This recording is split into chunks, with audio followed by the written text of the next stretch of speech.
Gising na. Good morning mga kalakwatsero. Gigising na lang. Tsura na mo.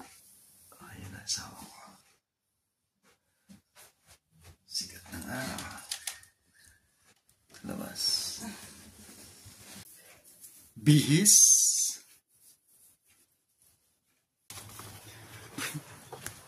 Mainit.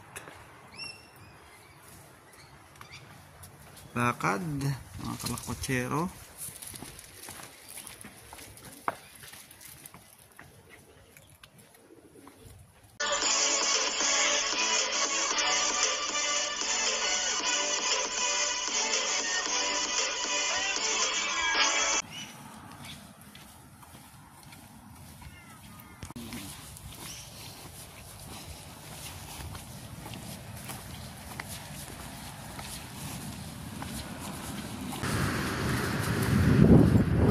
Ang Prisco, mga kalakwatsero, lakad lang muna kami.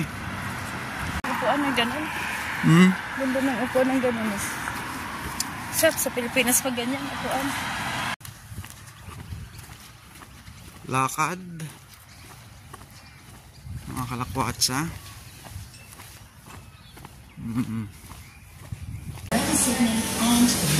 Almusal. Almusal, mga kalakwatsero.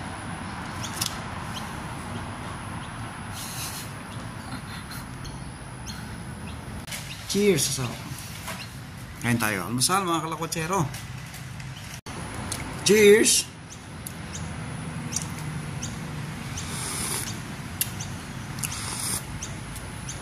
Ang tamis ng kape nila.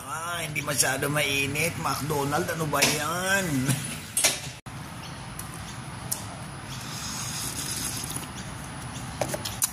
Morning, mga lakwatsero. Nandito kami sa McDonald's almusal kasi pupunta kami ng mag-charge muna kami.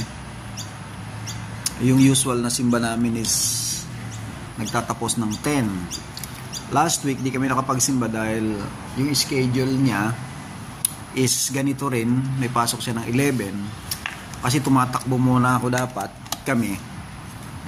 Lins ko lang ang oras. Last week di kami nakasimba. So inagaan namin ngayon. Ang simba kasing inahabol namin is 9. I mean, di kami pwede dun sa 9 kasi mawawalan kami ng oras. Lalo na ngayon dahil walang train ngayon. Walang train. Putol-putol ang biyahe, so medyo mahirap ang biyahe. Pero may replacement na bus dyan. So medyo madalang lang ang interval ng dating ng bus. Kailangan maglaan ka ng konting oras para umabot ka sa bus. Yung maganda naman dun sa replacement, yung mga station lang na walang train, yun lang ang dadaanan. Yung halimbawa, magagaling kami sa sa Pinret. So from Pinret, dadaan sa Kingswood kung saan kami nakatira. Warrington, St. Mary, Mount Druitt na. Pero kung doon ka sa usual na bus na sinasakyan namin, kada ilang kalahating kilometro, tigil, mga bus stop. So hindi kami pwede rin kasi mahuhulit siya, isa pa nakakahilo. Hinto-hinto. So, tagay tayo, asawa ko. Kape. Hindi ako masyado rito sa kape na to, pero gusto ni Mrs. magkape. Ng McDonald's dyan, nagkikrave siya ng McDonald's. So, siyempre, mahal mo eh. At saka, Father's Day naman ngayon. Ayos, mga fathers dyan. Happy Father's Day, mga kalakwatsero. Punta na kami ng simbahan, lakad na kami. Diretso ng trabaho niya, hatid ko. Para na tayo.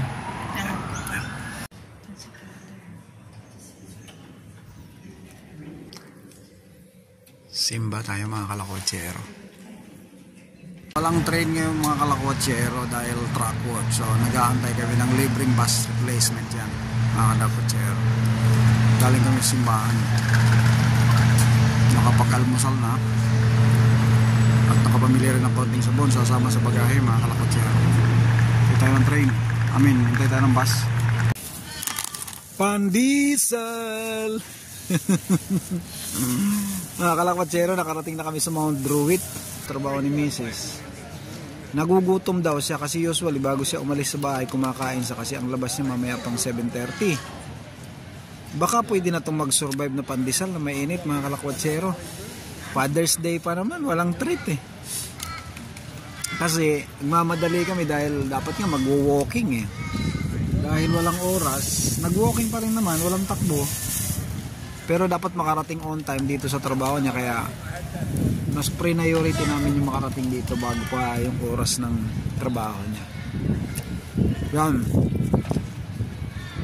Happy Father's Day dyan sa mga kalakwatsero natin dyan sa buong mundo, lalo na sa Pilipinas. Yung asawa ko, andito tayo. Ayos na. Antay na lang ng oras ng pasok. Yan. Mamaya, uuwi ako. Jogging kami ni Paring Angelo. Makapagluto ng pansit, munggo para sa hapunan mamayang gabi. Dito kami sa park ng Mount Druitt sa likod ng shopping mall. Ayan. Kingswood. Ayan, bye po na mga kalakwatsero. Ay masasabi mo, alam ko, magugutom ka. Mukhang hindi tatagal mamayang alas 7. Buti mabuti, wala kung mabuti kung andyan yung kaibigan mo. Si Mel. Si Mel. Palagi ako nun busog. Sa dami pa naman daming dalang pagkain. Ngayon, ewan ko, di ko alam. Yun ang problema. Kumain ka? Marami naman pwede mo kumain sa balo. Sushi. Kumain ka ng sushi mo na. Next. Yun, alpasan muna tayo.